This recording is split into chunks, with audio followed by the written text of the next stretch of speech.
আসসালামু আলাইকুম। Welcome back to my another blog. আশা করি আপনারা সবাই অনেক ভালো আছেন। আমরাও আলহামদুলিল্লাহ অনেক ভালো আছি। তো আপনাদের সামনে আজকে হাজির হয়ে গেলাম গ্রোসারি শপিং ব্লগ নিয়ে। আমরা আজকে যাচ্ছি মাসিক বাজার করতে। আর সেই সাথে আপনাদের সাথেও আজকে শেয়ার করব যে এখানে গ্রোসারি মার্কেটগুলো কেমন হয়ে থাকে এবং কি বাজার করলাম সেগুলো একদম ডিটেইলসে আজকে আপনাদের সাথে শেয়ার করব। আশা করি ভিডিওটা শেষ পর্যন্ত আপনারা দেখবেন। আর আমরা যেহেতু মুসলমান, তাই আমাদের একটা হালাল খাবারের একটা ব্যাপার আছে। তাই হচ্ছে আমাদের বাজার হচ্ছে সবসময় মুসলিম যে গ্রোসারি মার্কেটগুলো আছে সেখান থেকে আমাদের বাজার করতে হয়। আর আমরা যে এলাকায় থাকি সেই এলাকায় আসলে মুসলিম গ্রোসারি মার্কেট নাই। তাই আমাদের হচ্ছে মাসিক বাজার করার জন্য জুরিকে যেতে হয়। তো আলহামদুলিল্লাহ আজকে আমরা আমাদের নিজেদের গাড়ি নিয়ে বাজার করতে যাচ্ছি। এর আগে এখানে আসার পরে ২ বার গিয়েছিলাম বাজার করতে। তখন আমাদের আসলে গাড়ি ছিল না। গাড়ি ছাড়া আসলে মাসিক বাজার করাটা অনেক কষ্ট হয়ে যায়। আর যেহেতু আরকি আমরা যেই শপ থেকে সবসময় আরকি মাসিক বাজারটা করে থাকি, তো সেই শপটা আমাদের বাসা থেকে যেহেতু অনেক দূরে, তাই আমরা যখন আসি মাসিক বাজার করতে তখন দেখা গেছে সবকিছু একটু বেশি করে নিয়ে যাই যাতে অনেকদিন যায়। আর এই তো কথা বলতে অলরেডি আমরা কিন্তু চলে আসছি।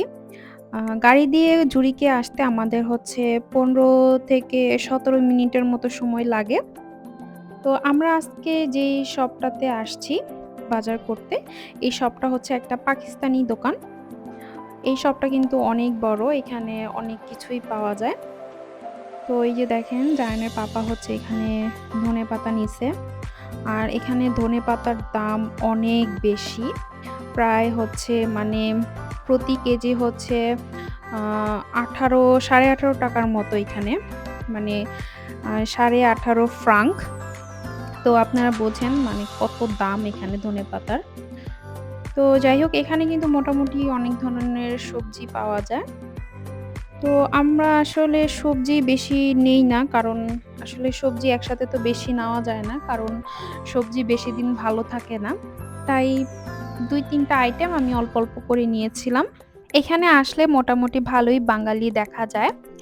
তো এখানে যারা আসলে বাঙালি আছে তারা বেশিরভাগই এখানে হচ্ছে বাজার করতে আসে। এখানে দেখা গেছে বাঙালি খাবার মোটামুটি সবকিছুই এখানে পাওয়া যায়। চাল, ডাল, তারপর হচ্ছে মানে আরো অনেক কিছুই আরকি আমাদের বাংলাদেশী খাবার আমরা যা খাই সেগুলো মোটামুটি সবই পাওয়া যায়। আমি কোনো কিছু কেনাকাটা করতে আসলে ফার্স্টে হচ্ছে পুরোটা ঘুরে আগে দেখি। এরপরে হচ্ছে যা লাগবে সেগুলো নেই। তো এই তো এখন চলে আসলাম মাংসর সাইডে। এখানেও হচ্ছে গরুর মাংস, খাসির মাংস, তারপর হচ্ছে মুরগির মাংস সবকিছুই পাওয়া যায়। আর এগুলো সবকিছুই হালাল। তো যাই হোক আমাদের কিন্তু বাজার করা হয়ে গিয়েছে। এখন জায়ানের পাপা হচ্ছে রিসিপশনে টাকা পে করবে। আর রিসিপশনে যে আপুটাকে দেখতে পাচ্ছেন আপনারা, সেই আপুটাও কিন্তু বাংলাদেশী ছিল। আমাদের সাথে বাংলায় কথা বলছে। আমরা এখন এই বাজারগুলো নিয়ে গাড়ির দিকে যাচ্ছি। জায়ানের পাপা এই সব কিছুকে এখন হচ্ছে গাড়িতে উঠাবে। আর দেখেন কতগুলা বাজার হইছে। এখন আপনারাই বলেন মানে এই বাজারগুলো নিয়ে আসলে পাবলিক ট্রান্সপোর্টে করে যাওয়াটা কিন্তু অনেক কষ্ট আর অনেক ঝামেলা। লাস্ট টাইম যখন হচ্ছে আমরা বাজার করতে আসছিলাম, তখন আসলে আমাদের তো গাড়ি ছিল না। তো মানে সেদিন আরকি বাজার করে বাসায় যাওয়ার পথে এত পরিমাণ বৃষ্টি নামছিল, মানে কি আর বলবো? সেদিন আসলে অনেক কষ্ট হইছিল বাজার নিয়ে বাসায় যাইতে। তো যাই হোক আলহামদুলিল্লাহ এখন যেহেতু আমাদের গাড়ি আছে তাই এখন আর কোনো কষ্টই হবে না। আর এই যে দেখেন জায়ান বসে আছে।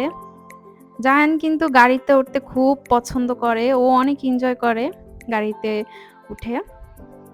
আর এই দেখেন আমরা কিন্তু প্রায় বাসার কাছাকাছি চলে আসছি। আমার এই জায়গাটা খুবই ভালো লাগে। মানে এই যে রাস্তাটা দেখতে পাচ্ছেন, মানে এত সুন্দর লাগে আমার কাছে মানে যেটা আরকি ভাষায় মানে বলে প্রকাশ করতে পারব না। খুবই ভালো লাগে। এখন আসলে খুব কুয়াশা ছিল বাইরে। বাট যখন আসলে রোদ উঠে তখন কিন্তু এই জায়গাটা খুব সুন্দর লাগে দেখতে।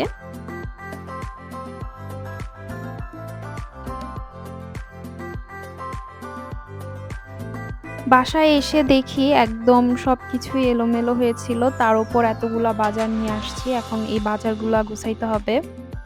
আর এই যে দেখেন বাজারের সাথে ৩ টা ফুল গাছও এনেছি। এগুলা হচ্ছে সিজনাল ফুল গাছ, মানে শীতকালীন ফুল গাছ। তাই দাম কম ছিল। সম্ভবত ৳১.৪০ করে ছিল।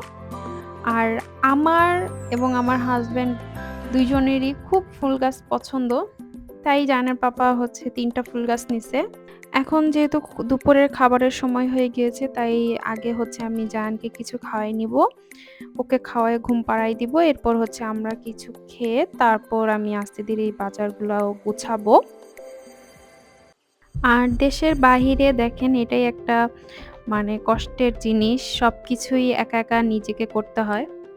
আর আমাদের বাংলাদেশে তো দেখা গেছে মানে বাজার করে নিয়ে আসলে আমাদের সাথে হেল্পিং হ্যান্ড হিসেবে অনেকে থাকে। দেখা গেছে সবাই মিলে-ঝিলে একসাথে কাজগুলা করা হয়। তখন কিন্তু আসলে ওরকম মানে গায়ে লাগে না বা কষ্ট হয় না। আর এখানে দেখেন সবকিছুই আসলে নিজেকেই করতে হয় একা, একা। তাই কি আর করার বলেন, যেহেতু আমাকেই এগুলো গোছাতে হবে। তাই আমিও আস্তে, আস্তে বাজার গোছানো শুরু করে দিয়েছি। যা, যা এনেছি সেগুলো আপনাদের সামনেই আস্তে, আস্তে আনবক্সিং করতেছি। বাজারগুলা সব হচ্ছে এলোমেলোভাবে ব্যাগের মধ্যে ঢুকানো হইছে। একেকটা বাজার একেকটা ব্যাগের মধ্যে ঢুকানো হইছে। আর প্যাকেটের যে খাবারগুলো দেখতে পাচ্ছেন, এই প্যাকেজিং গুলা কিন্তু ইতালি থেকে হয়ে আসে। ওই যে দেখেন প্যাকেটের গায়ে কিন্তু লেখা আছে প্যাকড ইন ইটালি। আর এই তো দেখেন আমি ১ প্যাকেট ফুচকাও আনছি। আসলে আমার অনেকদিন ধরে ফুচকা খাইতে ইচ্ছা করতেছিল। আর এখানে ফুচকার কোনো দোকান নাই। কারণ বাঙালি দোকানই নাই। তো ফুচকার দোকান আসবে কোত্থেকে বলেন? জুরিকে একটা বাংলাদেশি গ্রোসারি শপ আছে। আমার জানা মতে আর বাঙালি দোকান আমি আসলে দেখি নাই বা আমার জানা নাই আছে কিনা। ভিডিওটি দেখতে, দেখতে ভালো লাগলে অবশ্যই একটা লাইক দিয়ে দিবেন এবং আমার চ্যানেলটি সাবস্ক্রাইব করবেন। আর যারা ফেসবুকে দেখছেন তারা অবশ্যই ফলো দিয়ে রাখবেন। শুকনা বাজার মোটামুটি গোছানো শেষ করে এখন হচ্ছে আমি মাছ-মাংসগুলো গুছিয়ে রাখবো।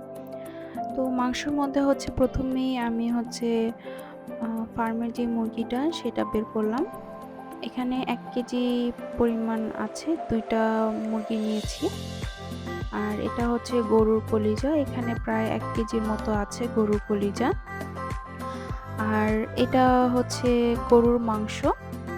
আর এখানে গরুর মাংস হচ্ছে বিভিন্ন দামের আছে। তো আমরা যে গরুর মাংসটা আনি সেটা হচ্ছে প্রায় ৳১১.৫ মতো পড়ে কেজি। আর এটা হচ্ছে খাসির মাংস আর হচ্ছে খাসির গর্দান। খাসির গর্দান বলতে হচ্ছে খাসির গলার যে অংশটা সেই অংশটাকে হচ্ছে মানে খাসির গর্দান বলে। তো এই গলার অংশটা হচ্ছে আমার হাসব্যান্ডের খুব পছন্দ, তাই ও হচ্ছে এই জিনিসটা সবসময় নিয়ে আসে। এখন দেখাবো আজকে কি, কি মাছ নিয়ে আসছি। আমরা যে পাকিস্তানি দোকানটা থেকে বাজার করি সেই দোকানে কিন্তু বাংলাদেশি মাছও পাওয়া যায়। তো বাংলাদেশি যেই মাছের আইটেম ছিল তার মধ্যে হচ্ছে আমরা আজকে নিয়েছি মাগুর মাছ। তো মাগুর মাছটা মূলত জায়ানের জন্যই নেওয়া হয়েছে। কারণ জায়ানের পাপা আসলে মাছ একদমই পছন্দ করে না। ও আসলে মাছ খেতেই চায় না। মাছের মধ্যে হচ্ছে ইলিশ মাছটা ও একটু পছন্দ করে। আর বাংলাদেশে যে বড়, বড় গলদা চিংড়ি পাওয়া যায় সেটা একটু পছন্দ করে। এছাড়া কোনো মাছই জায়ানের পাপা খেতে চায় না।